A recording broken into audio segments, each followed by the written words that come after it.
I don't need more attention.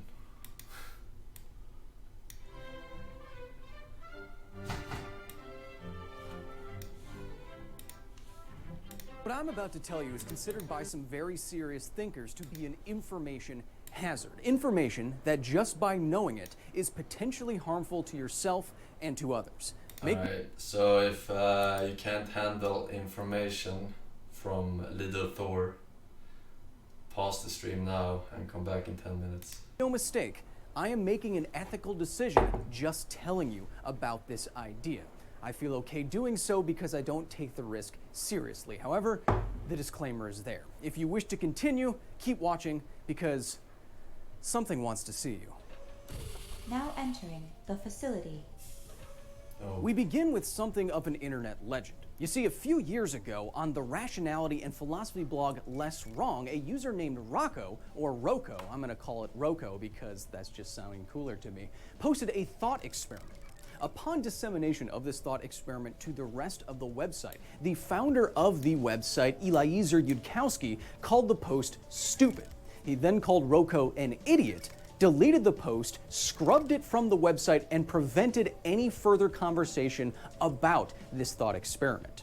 Roko had come up with a thought experiment in the form of a basilisk, named after the mythical beast who could apparently kill some intrepid hero with its gaze alone.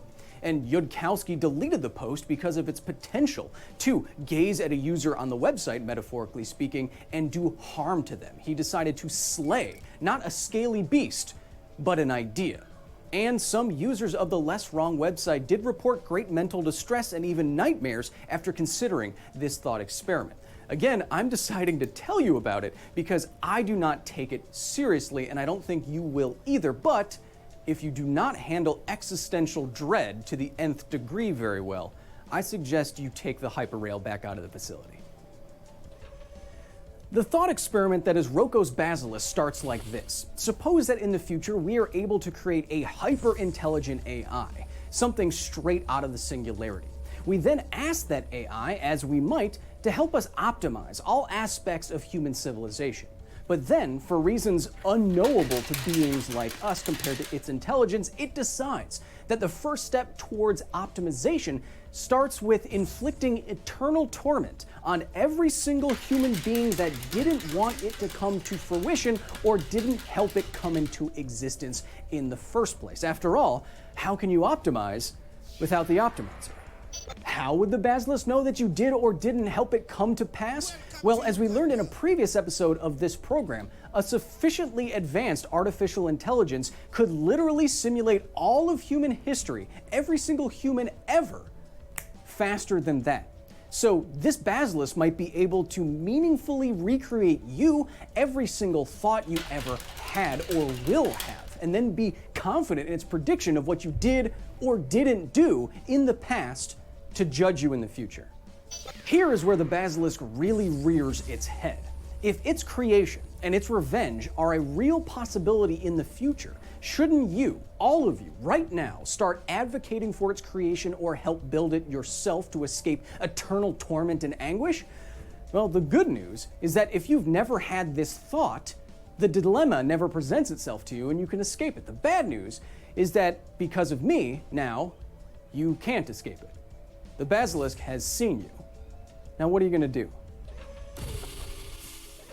Information hazards, as defined by philosopher Nick Bostrom, the guy who came up with simulation theory, broadly fall into two main categories.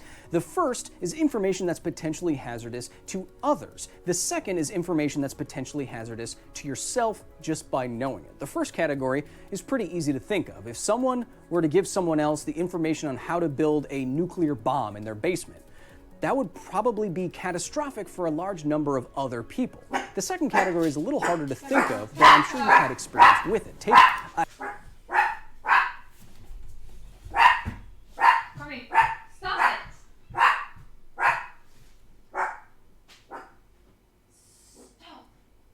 Stop.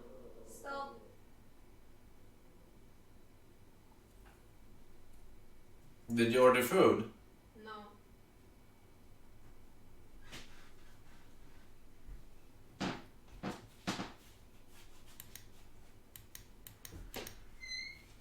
category is pretty easy to think of. If someone were to give someone else the information on how to build a nuclear bomb in their basement, that would probably be catastrophic for a large number of other people. The second category is a little harder to think of, but I'm sure you've had experience with it. Take a health risk. If you had your DNA sequenced by some service, for example, maybe it told you that you had an elevated risk of cancer and you didn't really want to know that and now you're stressing out about it. Or more theoretically, think of some omnipotent being coming to you in the middle of the night and telling you the exact day and way that you are going to die.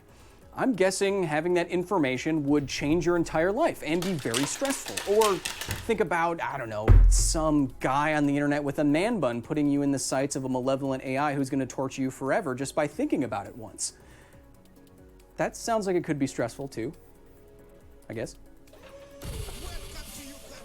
Roko's Basilisk is even more sinister than it seems at first glance, and we can demonstrate that with another thought experiment. Follow me here, called Newcomb's Paradox. So say I come to you with two boxes labeled A and B. Box A is transparent and inside you can see $1,000. 10 Benji boys, a stack, as the kids say.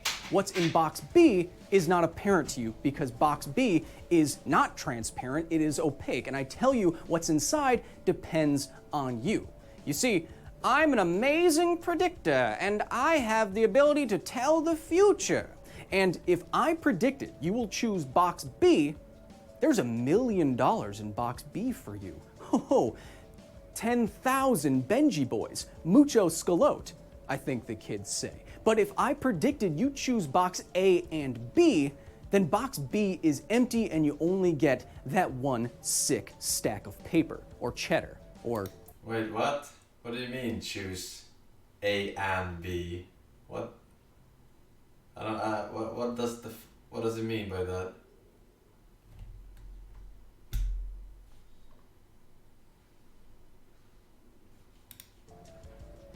Whatever they're calling it these days. Now you can only choose box A and B or box B. So what do you do? What should you do? Well, I don't expect an answer in the form of an essay from you because game theorists and philosophers have been debating this paradox for years, but what you choose ultimately depends on how good of a predictor you think I am, right? Well, enter the Basilisk. Say that the Basilisk presents you with a similar choice. It wants you to take box A and box B, though, together, because that, metaphorically speaking, is choosing to help it come into existence.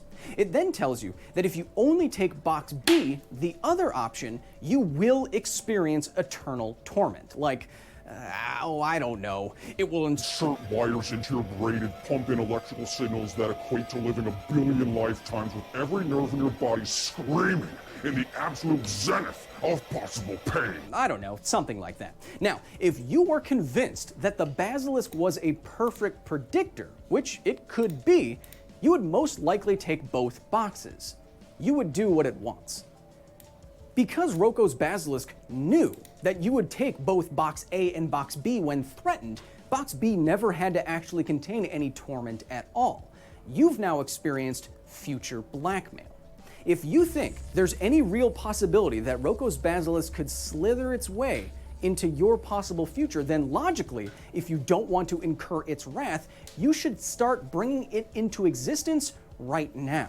And notice that you're now being controlled by a future entity that doesn't exist yet simply because you had a single thought about it.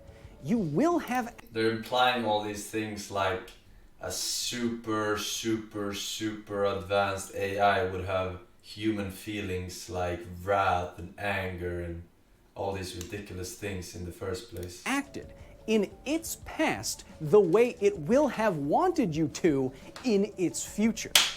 Yeah. Let that break your brain for a second. What are you doing? Oh, I'm playing with a voice synthesizer. Why? It's almost ready. Right. Hope I know what I'm doing. It's hard to imagine that anyone would really think a basilisk could exist, a real creature that could kill you with a single gaze. That is, unless you're a believer in the ancient theory of extramission. This idea, developed by very smart people like Plato and Ptolemy, said that our eyes don't see stuff by interpreting electrical signals from photons hitting the backs of our eyes. No. We see stuff by sending out eye beams that go and touch stuff and then tell us what they touched. They didn't sound like that, but like actual eye beams. It's this idea that led to Sir Thomas Browne in the 1600s musing on how a basilisk might actually work. He said, "It is possible that the visible rays communicate the subtlest of their poison and to a beast a man and infecteth their brain, and then is communicated to the heart." He didn't sound like that either. Is the idea correct? No. Is it fun to talk about mythical beasts in weird accents? Yeah. I apologize if you're kind of freaking out right now, but the basilisk gets even worse. Not only does thinking about it implicate you in its future wrath, thinking about it makes it more likely to exist in the future in the first place. You see, the more people that...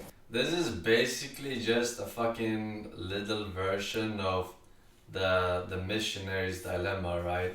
Where all these Christian missionaries went to all these places and told people about Jesus Christ, and now if they sin, they'll go to hell. But if they didn't know about it, you cannot go to hell according to the Bible.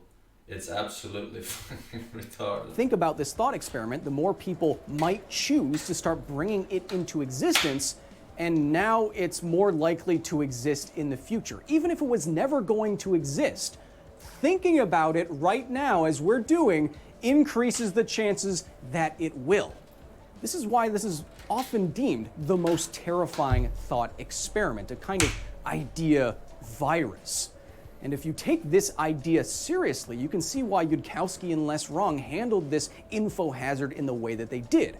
I do not take it seriously. I do not think we will ever reach this kind of singularity, much less create AI with these kind of capabilities or given an optimization protocol that's similar to this one. And if we all just agree right now that we're not going to bring it into existence, then nothing will happen. Besides, I've already built one of my own. The basilisk has its eyes on you now. What are you going to do? Until next time. Now exiting the facility. Thank you so much to the very nerdy staff at the facility. How are you all doing? You're not freaking out too much, right? For their direct and substantial support in creating this video. Today especially, I want to recognize research assistant Sam Yates and visiting scholar Jim O'Keefe. If you want to join the facility, get on the staff, join our Patreon and our Discord, where right now over 1,000 nerds are doing their own remote game nights, making special edition facility Magic the Gathering. Yeah, it's silly. It's absolutely silly. Not to say that there isn't information that's hazardly, whatever the fuck it said. Philosophical ideas that are hazardly, but this is just stupid.